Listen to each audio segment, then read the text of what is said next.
શ્રાવણ મહિનો હિન્દુઓ માટે પવિત્ર મહિનો માનવામાં આવે છે। એ મહિનાની અંદર બહુ બધા તહેવારો આવી છે, ખાવા પીવાના બહુ જલસા પડી જાય, પણ ભેગો એક તહેવાર ગોકળા આઠમ કરીને આવે છે। એ તહેવારે પસાઈ કરી નાખી આજની તારીખમાં 80% છોકરાને જુગાર રમતો કરી નાખે હોય તો આ ગોકળા આઠમ એક કરી નાખે છે। આપણે કોક છોકરાને પૂછીએ ને કે ભાઈ જુગાર ના રમાય, એટલે છોકરું કે છે ભગવાન રમ્યા હતા, કૃષ્ણ ભગવાન જુગાર રમતા હતા ને એવું બધું બોલવાનું ચાલુ કરશે।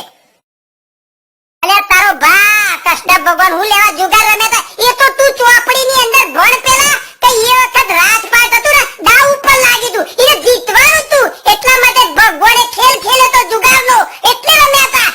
તારા ચિયો રાજપાટ બચાવવાનો છે તે મંડળીઓથી જુગાર રમવા। અમુક તો કે છે એ દર અમાર બધા ભાઈબંધો ભેગા થાય ને ટાઈમ પાસ થાય ને ડેમુ રમીશું ને આનંદ થઈ જાય, મગજ ફ્રેશ થઈ જાય ને એવું બધું બોલજે, અને એની ઇજ્જત આપે વાસ્તવ જુગારીઓ તમારે।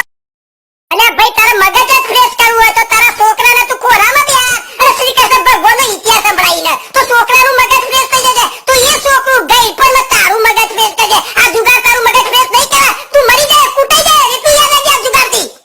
હમણાં હું 100 જણા જુગાર રમતા હતા, એક ભાઈના જોડે પૈસા પતી ગયા, એ ભાઈ ખેતીવાડી કરતો હતો એટલે એને પત્તો હારો આવ્યો હતો, એટલે એને હું કર્યું ગાય વેચી મારી મેં અંદર કે આપણા તરફથી ગાય આયા લ્યો એવું બોલ્યો મારો।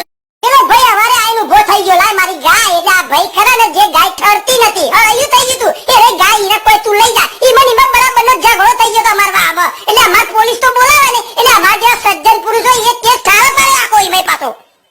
પછી સમજાયો કે કૃષ્ણ ભગવાન ગાયો જીતી લાયા હતા જુગારમાં। અરે ભૂંડ તું ગાય હારી ગઈ છે, એટલે જુગાર વસ્તુ જ નકોમી છે, એટલે જુગારની અંદર જે પૈસા તમે જીતો છો ને એ પૈસા બહુ આસાનીથી તમારી જોડે આવી જાય છે, વગર મહેનતે તમારી જોડે આવી જાય, એટલે જગ વપરાય પણ જાય છે। અને જે માણસ પૈસા હારી જાય છે એ તારી મહેનતના પૈસા હારી જાય છે, એટલે એને નુકસાન પડે છે, અને જીતવા વાળા સતી વાપરી નાખે છે, મફતી આમથી વાપરી કાઢે, એટલે બે છેવટે ઉઠકાઈ જાય છે। એ જુગાર વસ્તુ જ ન કમી જાય, મગજ ફ્રેશ કરવામાં મોટો જુગારીઓ થઈ જાય છે, લાખોમાં રમતો થઈ જાય છે, પછી દેવું થઈ જાય છે, તૂટી જાય છે। એટલે અમેરિકાની અંદર માતા પિતા ભાઈ ભાઈબંધ રહેતો ને એમને ફોન કરીને કહે છે એ રોંગ કરે છે, મારા દેવું થઈ ગયું એવું બધું બોલ કરી રાતે ફોન કરે છે, પેલા તે ઊંઘવા રહી જતો હું દવા પીને મરી જાય ને એવું બધું બોલીને બીવરાવે છે, કુવામાં પડી જાય, સમાધિ લઈ લઈને એવું બધું કે છે પાછો। એટલે ભાઈ તું ગોડે ટૂંપો દઈને મરી જા, શાંતિ થઈ જાય, સમાજ ઉતરી જાય, બે છોકરો બગડતો હશે તારા વડે તો નહીં બગડે, સુધરે જાય, ખાલી જ કઈ નાખતું શાંતિથી।